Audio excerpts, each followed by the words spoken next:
Hi everybody, so today we're going to be talking about how parathyroid hormone affects the kidney. So let's jump right into this. And this right here, what you're looking at here is a nephron, okay? This is the functional unit of a kidney. And you have about millions of these inside your kidney, okay? So we're going to look at it real quick, and this is going to be your Bowman's capsule right here. And then this part right here, we're going to call the proximal convoluted tubule, okay? And then this part that's right here, we're going to call the loop of Henle. All right, so it's going to be the loop of Henle.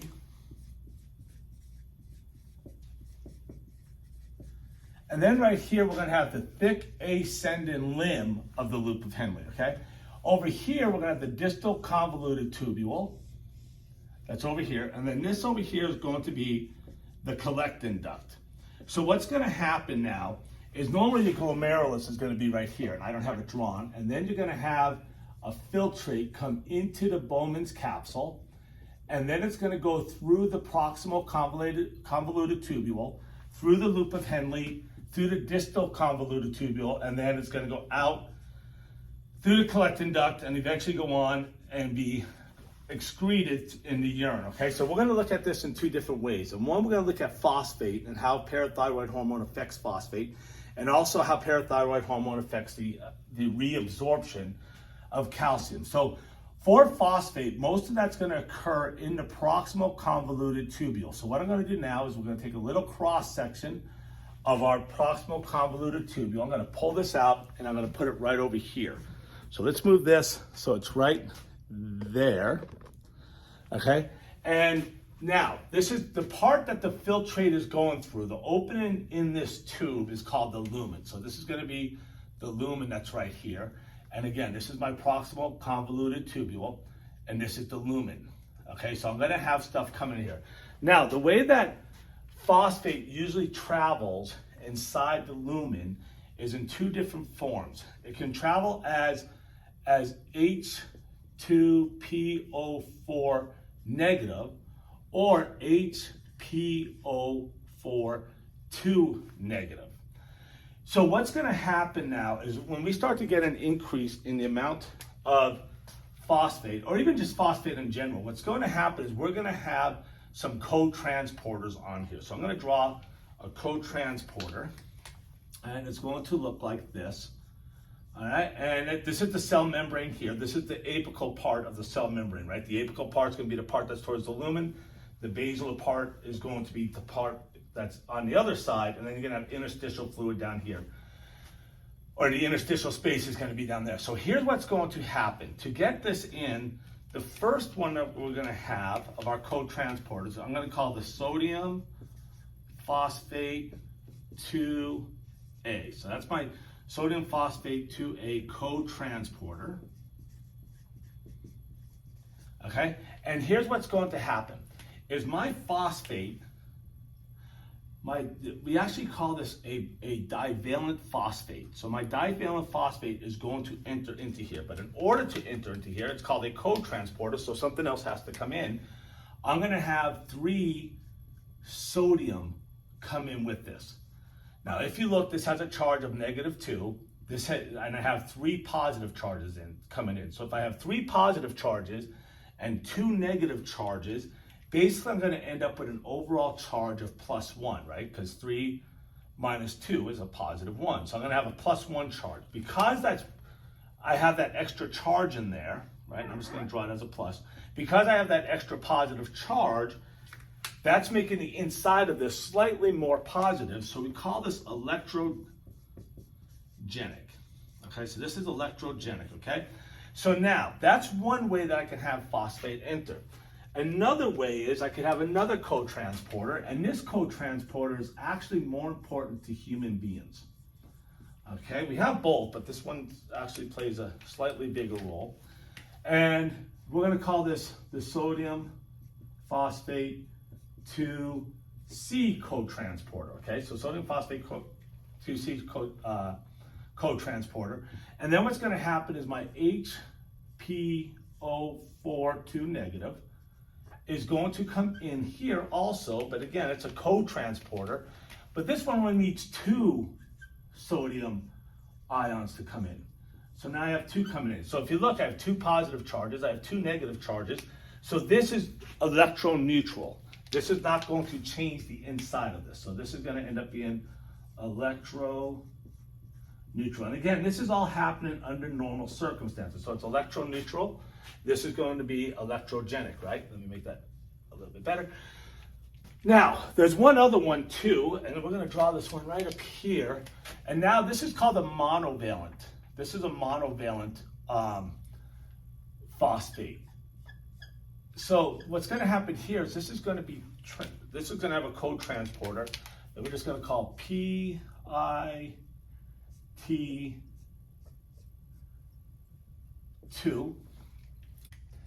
And so what's going to happen now is I'm going to have this going in, right? I'm going to have this monovalent phosphate going in, but this one also needs to have 2 sodiums going in, right? So it's going to have 2 sodiums that need to go in also.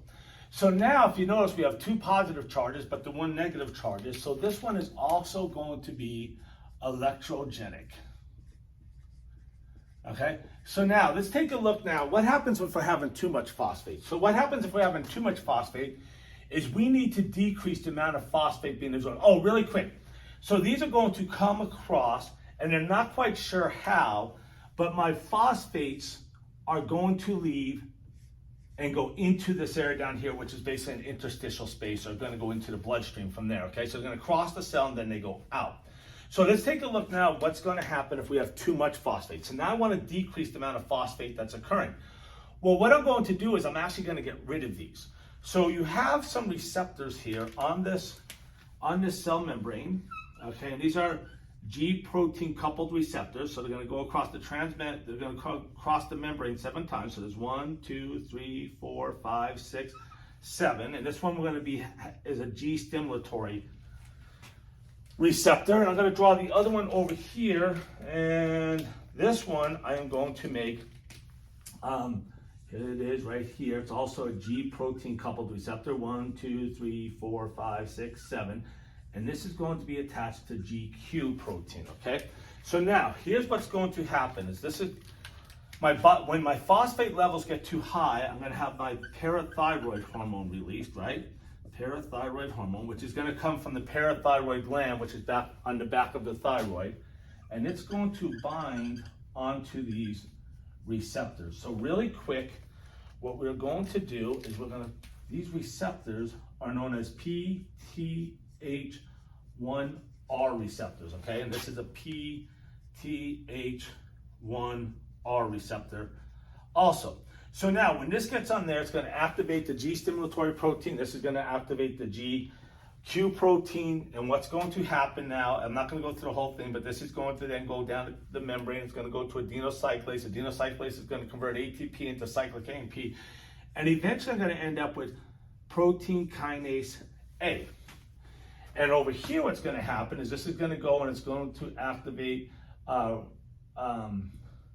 PLC, phospholipase C, and then the phospholipase C is going to go on and do some things. But in the end, I'm going to end up with protein kinase C. So I got protein kinase A, protein kinase C. These are going to come and they are going to do some things. And what's going to happen is inside this cell, we have something called a lysosome. So here's my lysosome right here, right? And then what's going to happen is my lysosome is basically going to degrade these or break these down, and it's going to get rid of these co-transporters. And when it gets rid of those co-transporters now, there is nothing to transport. There's nothing to transport this now into the cell. Okay, so if I'm not bringing my phosphate into the cell now, it doesn't cross here, it doesn't go into the body from there. It's just going to go on now. If I go back over here real quick, what's going to happen, remember we're in the proximal convoluted tubule, now it'll just go through the kidney and it'll be excreted in the urine, right? So now that, again, so that's if there's too much. Now it doesn't really affect this one here. This is just going to continue working. It's these right here, the sodium phosphate 2 co-transporters that it's going to affect there, okay? So that's the role that parathyroid hormone is going to play in with phosphate and get rid of excess phosphate. So now let's look at the role it plays with calcium in the kidney. So This is going to take place more here in the distal convoluted tubule. So what I'm going to do now is let's just take a cross section from here. Now, for the most part, most of the time, calcium is going to be absorbed in the proximal convoluted tubule. But right now, when we want to absorb it, we're going to talk about the distal convoluted tubule. So we're going to put this right here. And now we're looking at the cross section, right? So over there, this one was the proximal convoluted tubule. This one's going to be the distal convoluted tubule. So I'm going to go distal convoluted tubule. And again, this is the lumen right here. So here's what's going to happen. Is in this case, what's going to happen is when my calcium levels get low and I need to absorb more, I am once again going to have 7 transmembrane receptors on this cell. Okay, so I'm going to put them over here. Okay, now I'm just putting them on the sides. They could be anywhere on here. And 1, 2, 3, 4, 5, 6, 7. And now we got the G stimulatory protein. And then I'm going to go over here once again. And we're going to go like this. And 1, 2, 3, 4, 5, 6, 7.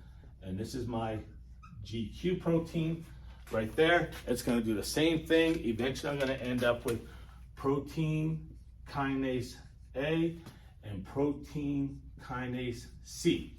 Now what these are going to do is on the inside of this cell, I am going to have my nucleus. Okay, so this is going to be the nucleus. All right, and then what it's going to do is these are going to go up and enter into the nucleus, right? And I'm not going to draw it on over there, but just realize this is going to do the same thing. And inside the nucleus, I'm going to have DNA, right? There's my DNA. And then on the DNA, I'm going to have something that we're going to call a transcription factor, right? Or a transcriptase, right? So what's going to do is this is then going to bind onto here, and it's going to cause the DNA to make some proteins. And one of the ones it's going to make is TRPV5. Now, we already have TRPV5 and TRPV6 in this membrane. This is going to make more. So we are now going to increase the amount of TRPV5 and TRPV6. All right. So when that happens now, what can happen is now calcium, the amount of calcium in the bloodstream can start coming in. Okay. So now we're going to get more calcium coming in because we're increasing the amount of receptors that are on there. So we get more calcium coming in. All right. So now here's what's going to happen. I got this calcium here. Okay, so now what I need to do is I need to bring this calcium. And by the way, these are channels, they're not receptors. But what I need to do is I need to get this calcium out of the cell and down here into this interstitial space. So there's 2 ways that that's going to happen. So the most common way it's going to happen is by something called the calcium ATPase. It's also known as a calcium pump. And so what's going to happen with this is calcium is going to come down and this pump is going to pump it out. All right, but when it does that, it's also going to pump 2 hydrogen ions in, okay? And it's going to require ATP. So I have ATP is going to go on and become ADP plus an inorganic phosphate right there, okay? This is also known as PMCA1B, okay? So PMCA1B. That's the way it normally happens. Now, let's say we have high calcium levels, right? And so we really need to start getting more of that out of there. There's another exchange. There's another way to do this, and this is by NCX, sodium calcium exchange 1. Okay, and what this is going to do is this is going to just bring this calcium out. So now I'm going to have calcium going out. All right, here comes my calcium, and it's going to go out, but at the same time, because it's an exchange, it's doing exchange, it's going to be 3 sodiums in. Okay, so that's going to be when the calcium levels are really high and I need to be getting it into the body. So that's it for how parathyroid hormone works on the kidney. Thank you so much for watching. If you enjoyed the video, please hit the like and subscribe button, and we will catch you next time.